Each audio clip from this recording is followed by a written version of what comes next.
ఈరోజు గిద్దలూరు నియోజకవర్గంలో వారాహి విజయబేరి సభ దగ్గర ఉన్నాము. మనతో పాటు కనిగిరి నియోజకవర్గం నుంచి పామూరు మండలం నుంచి వచ్చిన సునీల్ గారు మనతోటి ఉన్నారు. వారితోటి మాట్లాడుతున్నారు.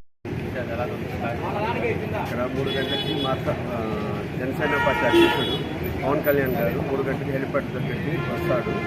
అక్కడి నుంచి ఇక్కడికి ర్యాలీగా స్టేజ్ కాడికి ర్యాలీకి వస్తారు, ర్యాలీకి బయలుదేరుతారు. ఇక్కడ ప్రజలు తండోపతండ జనాలుగా విపరీతంగా పవన్ కళ్యాణ్ అంటే అభిమానంతో బాగా వస్తారు. అలాగే గతంలో చెప్పినట్టుగా మార్గాపురం జిల్లా చేయాలి, ఇటువంటి ప్రయాణం పూర్తి చేయాలని చంద్రబాబు నాయుడు గారు హామీచ్చారు. పవన్ కళ్యాణ్ గారు కూడా దీని గురించి ప్రస్తావించిన అవకాశం అధ్యక్షులు గారు వెలుగున ప్రాజెక్టుల గురించి కూడా గట్టిగా ప్రస్తావించేది ఉన్నది.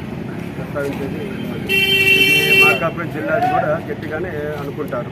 ఎట్లా ఉందండి మార్గంలో నియోజకవర్గంలో టీడీపీకి అవకాశం ఎక్కువ గట్టిగా టీడీపీకి మన జనసేనకి కూటమిది గట్టిగానే గెలుపు సాధ్యమైంది.